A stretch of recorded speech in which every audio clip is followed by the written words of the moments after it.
Olá, pessoal. Vamos dar início à nossa aula aqui, através da videoaula. Nós vamos estar trabalhando agora a disciplina de doenças infecto-contagiosas. Essa disciplina ela tem uma carga horária de 10 horas, tá?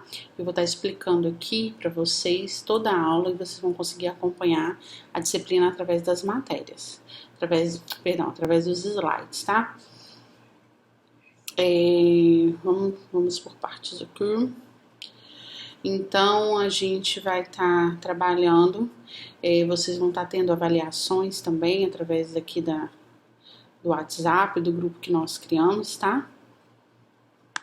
Gente, ó, vocês vão ouvir aí a porta bater, menino passar, a geladeira, faz parte, tá? Desse momento aí, um passando aqui por trás, isso aí vai acontecer mesmo, porque né, eu tentei improvisar um cantinho aqui mais tranquilo, mas a rotina da casa que tá acontecendo, né? Bom, voltando aqui para nossa aula então. Como que a gente consegue interromper uma doença transmissível, né? O que eu faço para poder interromper isso? São ações epidemiológicas que a gente chama, né?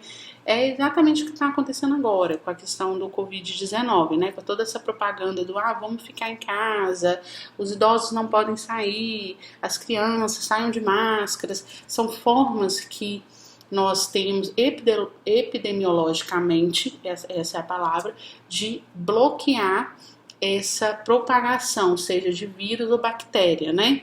Então, falando aí da Covid-19, é um vírus, né? E toda essa campanha para que as pessoas fiquem em casa é para interromper essa cadeia de transmissão, tá? Porque nós vamos ver mais à frente aí essa questão de como que cada doença se propaga, tá?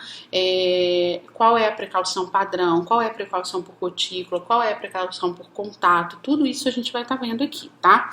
Então, para que essa transmissão dessa doença ocorra, a gente precisa de 6 elementos, e é sobre eles que nós vamos falar agora, tá? Sobre esses elementos que estão presentes na cadeia de transmissão de uma doença.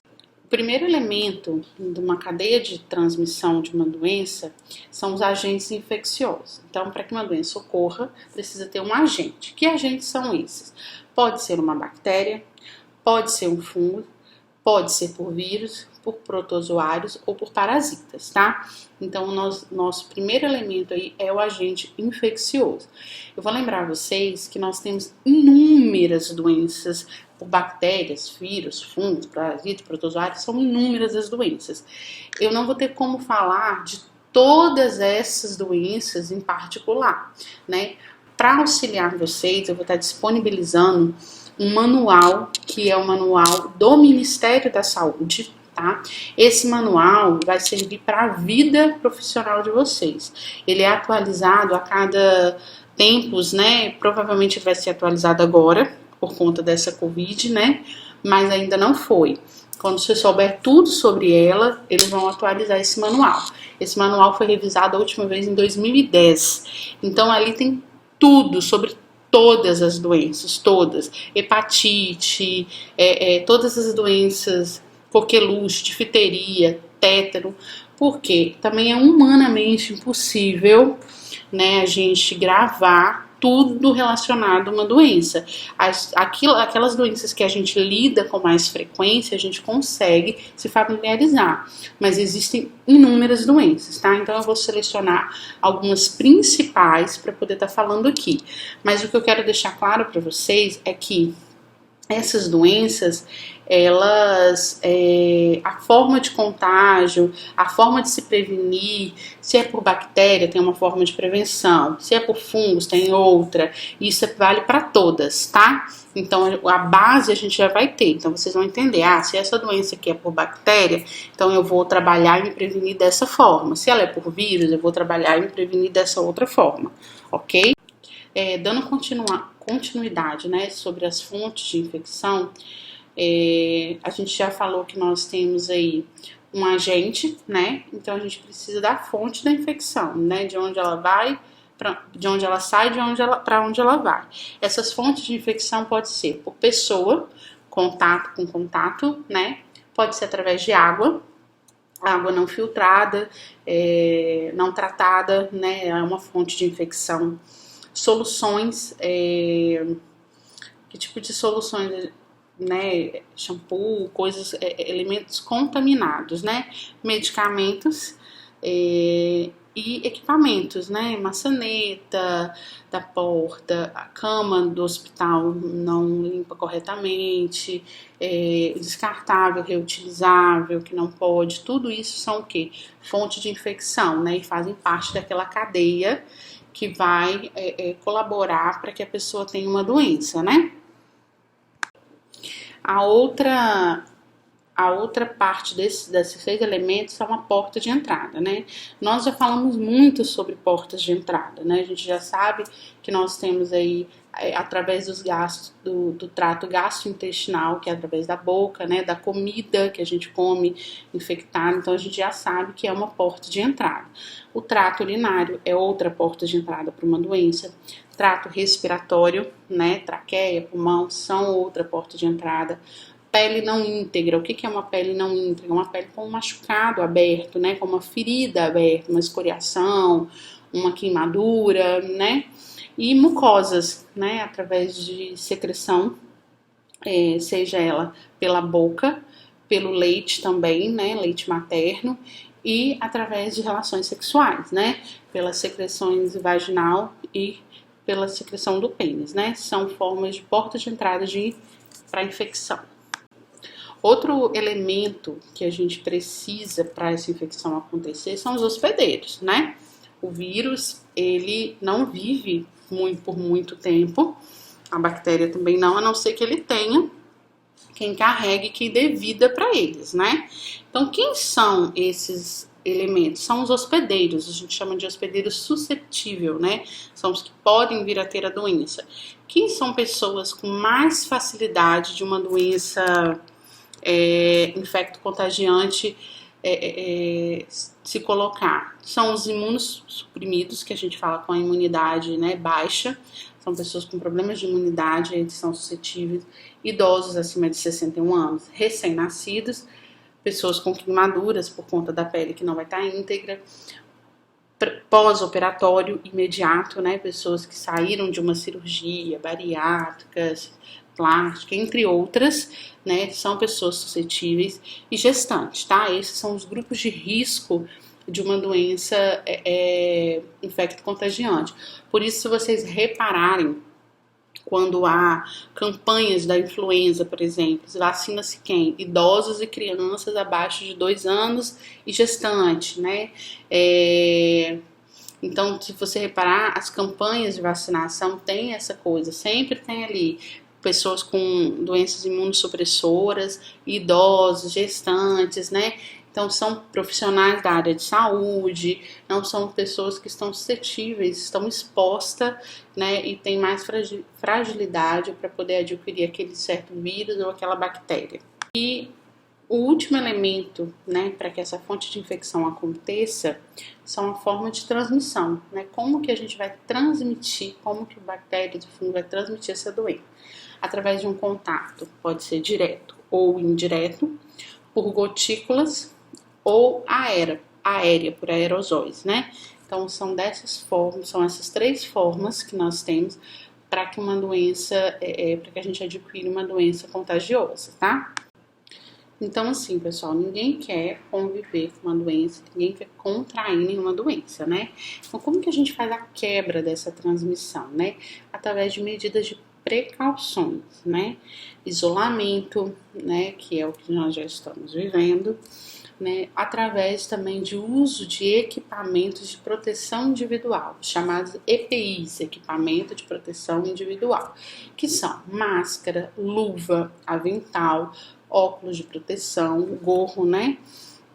E a higienização das mãos, né? Tudo que a gente tem visto falar muito nos últimos dias. Por isso eu acho até que essa matéria vai ser muito tranquila para vocês, porque vai se falar muito do que a gente já está ouvindo falar, né? E através da higienização das roupas, do espaço em que o paciente convive. E aí, gente, eu não vou ficar falando aqui dessa questão da Covid-19, a gente vai pontuar quando for necessário, mas aqui eu tô falando de ambiente hospitalar, nós estamos falando do trabalho que nós vamos estar inseridos, tá? Que eu já tô e que vocês vão estar futuramente. Então, eu não vou ficar falando de casa e tudo. Aí vocês fazem uma associação. Se no hospital é assim, para se prevenir uma doença, em casa também não vai ser diferente, né? Então, é dessa forma que a gente quebra uma transmissão, né? É com os cuidados, com a higienização do corpo do paciente, com esse cuidado de luva, de avental, de jaleco. Por isso a gente não pode sair desfilando de jaleco aí pela rua, né? Então é através disso aí que a gente vai conseguir atingir esse objetivo, tá? E aí vocês vão me perguntar, professora, que tipo de precaução é essa? Nós temos a precaução padrão, que é aquela precaução que a gente vai utilizar em determinado momento ou em todo momento, que é a questão da luva, do jaleco, do sapato fechado, né? Que vocês já viram que a gente trabalha com essa coisa do uniforme, da calça, o sapato fechado, o jaleco, o cabelo preso, sem adorno, sem aliança, sem pulseira, sem cordão, sem brinco, unhas cortadas, as minhas estão horríveis, não reparem. Mas a unha, olha como que tá a minha unha, né? Tá sem fazer, gente. Mas, olha, elas estão curtinhas. Você não consegue ver a ponta dela do outro lado, né? Então, as unhas, esse esmaltezinho descascando, não pode, tá? A gente precisa estar sem nada. Ah, professora, mas eu não posso nem aquele brinquinho discreto? Não, não pode. É sem adorno. Esse é o correto, tá? Sem cordãozinho, sem brinquinho, sem pulseira, sem aliança. Tá? Então a gente tem que trabalhar dessa forma. Isso é uma precaução padrão, mas a gente vai falar de cada um detalhadamente. Precaução de contato, você não pode encostar no paciente. Nós estamos aí a 1 metro de distância de cada um, então é uma precaução de contato. Precaução de gotículas, quando a gente usa máscaras, e para cada tipo de gotícula, para cada tipo, existe uma proteção e uma máscara específica, tá?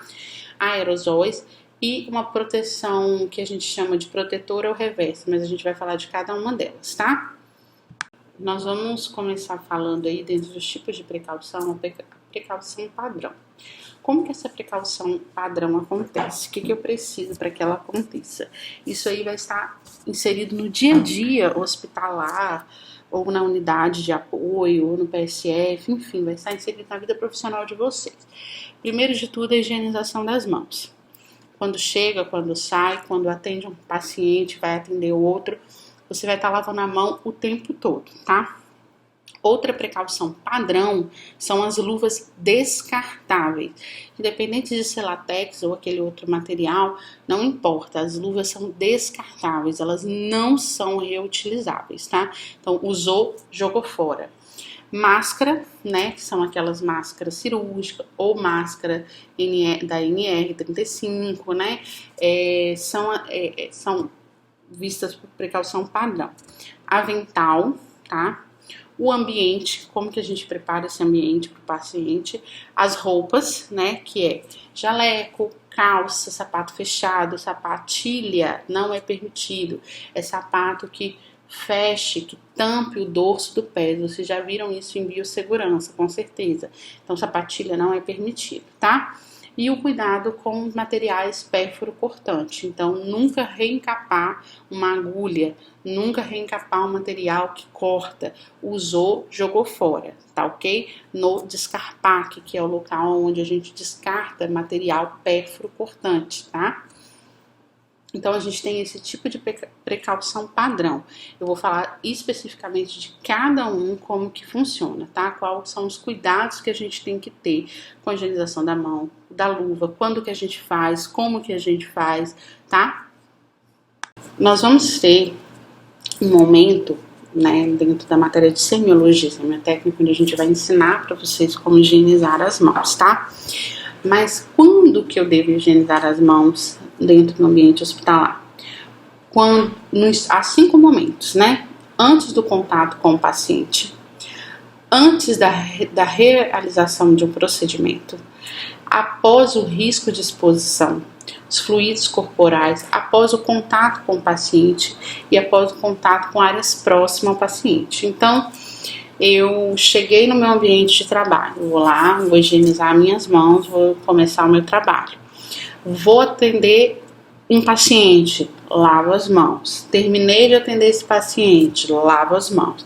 Jamais, nunca eu posso tocar num paciente e dali com luva, mesmo que eu esteja de luva, que eu tire a luva, que eu jogo fora, eu tenho que lavar as mãos no meio deste caminho. Eu não posso ir atender outro cliente, outro paciente com luvas que eu utilizei e nem sem lavar as mãos, tá? Ah, professora, mas no hospital que eu venho a trabalhar, o postinho de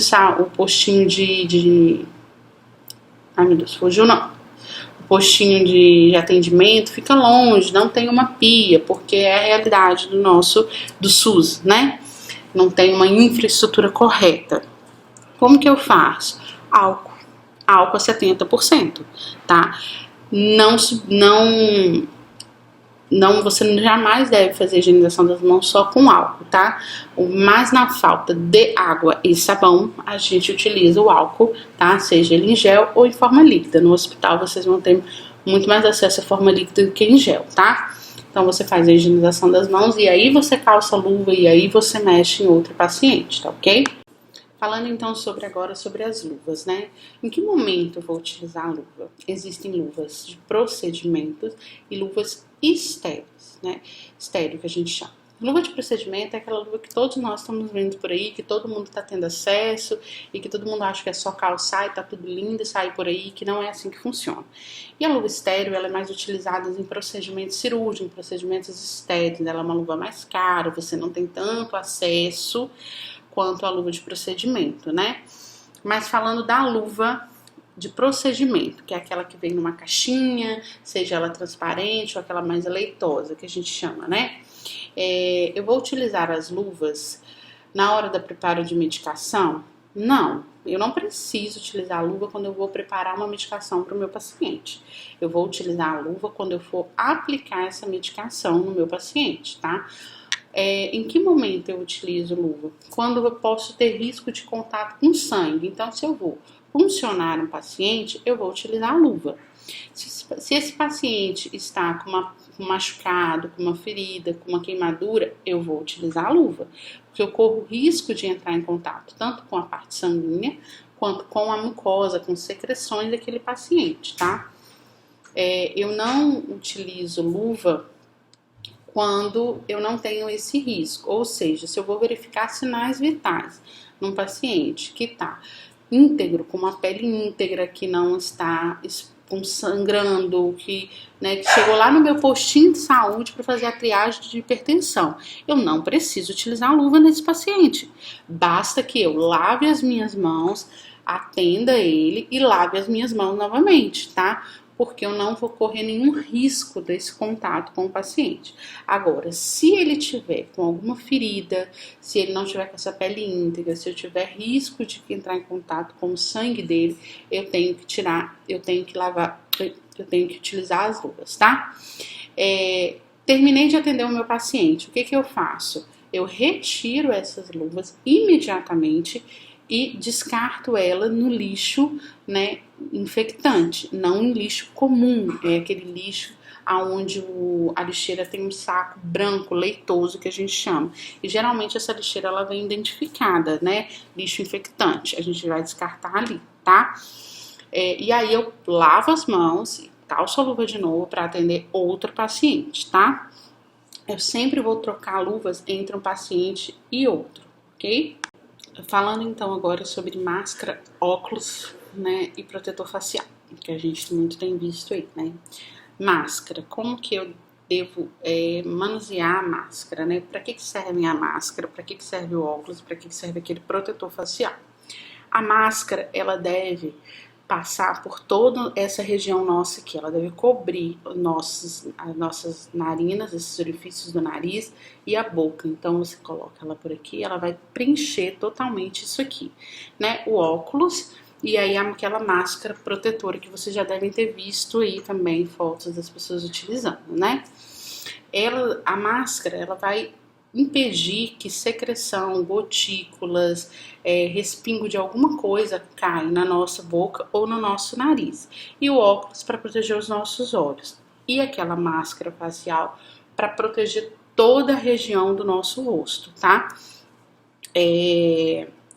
A máscara e o óculos, eles são equipamentos de proteção individual. Então eu não posso compartilhar, a minha colega esqueceu o óculos ou não a máscara, eu não posso fazer o compartilhamento desse material, tá? Ele é de uso exclusivo meu. Lembrando, e eu vou falar um pouquinho de cada um deles, que máscara cirúrgica, máscara de procedimento, que é aquela branquinha que todo mundo tá usando, ela só tem validade de 2 horas, de 2 a 3 horas. Depois disso, ela perde seu efeito, ou seja, você tem que trocar ela, tá? O mesmo acontece para as máscaras de pano, né? A diferença é que a de pano você pode estar lavando e passando, mas as de TNT não, vocês têm que descartar ela. Depois de 2 horas, ela não tá te protegendo de mais nada, tá? E nós temos a máscara de NR35, que ela tem uma duração um pouquinho maior, mas você tem que ter um cuidado maior com ela também, tá? Porque se você pega na frente da máscara, você tá sujando as suas mãos, e depois você esfrega o olho, você passa no nariz, então de nada se resolve. Não pode tocar na máscara, você só pode tocar na máscara pelos elásticozinhos que ela tem atrás, tá? Deixa eu ver se eu esqueci de mais alguma coisa sobre aqui. Sim, sempre que vocês finalizarem um procedimento, vocês vão tirar esse equipamento de segurança. Óculos, ele não é descartável, tá, gente? Então, tirou, vai fazer a higienização com álcool 70%. A máscara, sim, né? Se ela não for da NR35, vocês vão descartar, ok? Bom, e agora a gente vai falar, terminando sobre a máscara, né, pessoal? Vocês entenderam aí que são as precauções padrões, né, que nós temos. E dura 2 horinhas que você trabalhou naquela máscara. Eita! Você joga lá fora, tá? Sobre o avental. O avental não é o mesmo que o jaleco, tá? O jaleco é uma coisa, o avental é outra. O jaleco você vai utilizar em todo momento do seu ambiente hospitalar. O avental você vai utilizar sempre que houver risco de contato com sangue, fluido corporal, secreção, tá? Esses aventais, eles são descartáveis. Alguns hospitais utilizam avental impermeável, que é tipo um plástico, e você consegue tirar ele, botar no rampo para ser lavado e reutilizado. Mas esses de TNT, eles não podem ser lavados, eles têm que ser descartável. Usou, jogou fora, pega um novo para ser utilizado, tá? Então, o avental basicamente é isso. Você vai utilizar quando há precaução de contato, né? A maioria deles. Então, e eles são descartáveis, exceto os que são impermeáveis. Esses vocês vão estar descartando no ramp para ser lavado e reutilizado.